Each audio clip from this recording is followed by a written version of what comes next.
নমস্কার বন্ধুরা। তো পোকোর তরফ থেকে একটা নতুন স্মার্টফোন খুব তাড়াতাড়ি আসতে চলেছে। ফোনটার নাম হলো পোকো X6 Pro। যেমন আগের বছর লঞ্চ হয়েছিল পোকো X5 Pro, এবছর লঞ্চ হবে পোকো X6 Pro। মানে একটা ডিভাইস নয়, আসলে দুটো ফোন লঞ্চ হবে, পোকো X6 আর X6 Pro।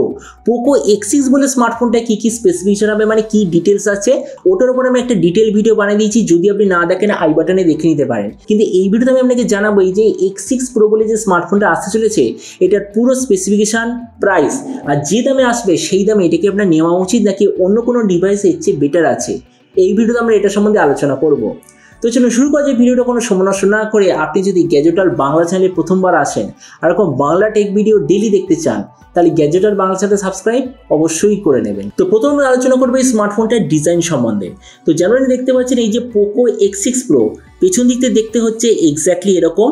মানে রিসেন্টলি যে Redmi note 13 Pro series launch হয়েছিল, তাতে পেছন দিক থেকে আপনি যেমন ডিজাইন দেখতে পেয়েছিলেন, প্রায় সেরকম ডিজাইন এই পোকো X6 Proতে আপনি দেখতে পাবেন। ফোনটার থিকনেস হলো 8 মিলিমিটার আর ওয়েট হলো 173 গ্রাম। এর পেছন দিকে যে মেটেরিয়াল সেটা হলো ফ্রস্টেড গ্লাস ব্যাক। ডিসপ্লে দিক থেকে এতে আপনি পাবেন 6.67 inch 1.5K 120 hertz 12 bit super AMOLED display, তার সঙ্গে 240 হার্জের টাচ সামলিং রেট, 2160 হার্জের ইনস্ট্যান্ট টাচ সামলিং রেট, 1920 হার্জের পিডানো ডিমিং রেট, 1800 নিটসের brightness, 20:9 aspect ratio, 93% screen to body ratio.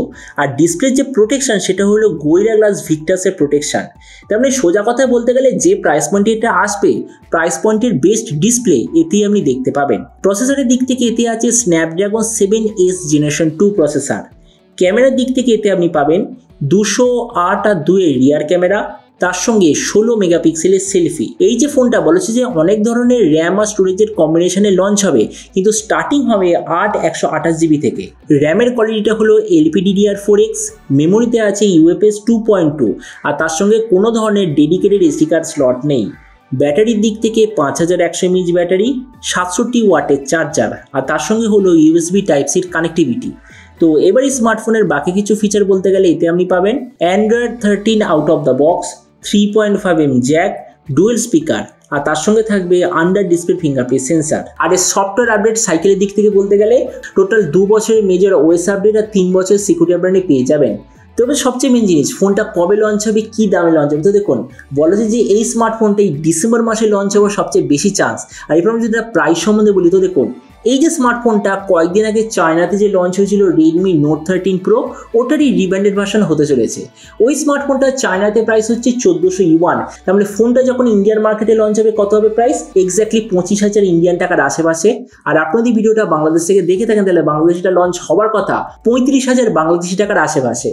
তো এবার সব ভিডিওর মধ্যে আপনাকে জানাবো এই যে স্মার্টফোনটা যে আসতে চলেছে, এটা কি প্রাইস পয়েন্টের সবচেয়ে ভালো নাকি সেম প্রাইস পয়েন্টে এর চেয়ে বেটার অন্য কোনো স্মার্টফোন অ্যাভেলেবেল আছে। তো দেখুন আমরা যদি এই মুহূর্তে এই প্রাইস পয়েন্টে দেখি, তাহলে একটাই ফোন আছে যেটা এর সঙ্গে কম্পিট করতে পারবে। ফোনটার নাম হলো OnePlus Nord C3, সেই এক্স্যাক্টলি 25,000ই অ্যাভেলেবেল ইন্ডিয়ান মার্কেটে। তো আমরা যদি ওটার সঙ্গে কম্পেয়ার করি, প্রথমত ডিসপ্লে, সেই দিক থেকে নো ডাউট পোকো হবে বেটার। প্রসেসরের দিক থেকে নর্ড বেটার, কেননা নর্ডের যে স্ন্যাপড্রাগন 782G, ওটা আসলে স্ন্যাপড্রাগন 7S জেনারেশন 2 এর থেকেও বেটার। আমি নিজে এটার ওপর কম্পারিজন ভিডিও বানিয়ে দিয়েছিলাম, আপনি একটু গুগলে সার্চ করে দেখে নেবেন। গ্যাজেট ওয়ার্ল্ড বলে একটা চ্যানেল আছে আমারই, ওটা হিন্দি চ্যানেল, ওটা আপনি এটার ওপর পুরো ইনফরমেশন পেয়ে যাবেন। তাছাড়া ক্যামেরার দিক থেকে নর্ড বেটার, কেননা আমি নিজে দেখেছি এই যে সোনি IMX 766 অথবা যেটা 890 বলে সেন্সার, এটা সত্যি খুব ভালো কোয়ালিটির সেন্সার। আর শাওমির যে 200 মেগাপিক্সেল বা 108 মেগাপিক্সেল এই যে ক্যামেরাগুলো আমি দেখেছি অত ভালো অপটিমাইজ নয়। তার মানে সেই দিক থেকে বলতে গেলে নর্ডের ক্যামেরাটা আমার মতো মানে একটু বেশি বেটার। তাছাড়া ভেরিয়েন্টের দিক থেকে নর্ড বেটার, কেননা নর্ডে আপনি পাবেন LPDDR4X আর UFS 3.1 এর কম্বিনেশন। পোকোতে আপনি পাবেন LPDDR4X আর UFS 2.2 এর কম্বিনেশন। ব্যাটারি আর চার্জারের দিক থেকে এখানেও নর্ড বেটার, কেননা দুটো ফোনের সেম ব্যাটারি, কিন্তু চার্জার আবার নর্ডে বেটার। তাছাড়া স্পিকারের দিক থেকে এক্স্যাক্টলি সেম, OS আপডেটের দিক থেকে নট বেটার। যেমন দেখুন ভিডিও লাস্ট আমি এটাই বলবো, যাদের টার্গেট হলো, আমি ইন্ডিয়ান টাকা অনুযায়ী বলছি, এক্স্যাক্টলি 25,000 টাকার আশেপাশে কোনো এমন ভালো একটা স্মার্টফোন নেওয়ার যেটার মেন টার্গেট হবে ডিসপ্লে হবে দারুণ, মানে ডিসপ্লে এর চেয়ে বেটার হতেই পারে না। যদি এরকম একটা স্মার্টফোন আমরা নেওয়ার ইচ্ছে থাকে তো আমার মধ্যে মনে হয় পোকো X6 Pro আপনাদের জন্য হবে সবচেয়ে বেটার চয়েস। তো এবার আপনি যে কোনো সময় অবশ্যই জানাবেন এই যে নতুন ফোনটা যে আসতে চলেছে, তো এই দামে আপনি কি এটা নিতে চান নাকি অন্য কোনো স্মার্টফোন আপনি চুজ করতে চান, এটার উপর নিচে কথা বলতে আমাকে একদমই ভুলবেন না। তো চলুন দেখা হবে আগামীকালের একটা টেক ভিডিওতে। Till then stay tuned and always remember, think positive, be positive. Thank you.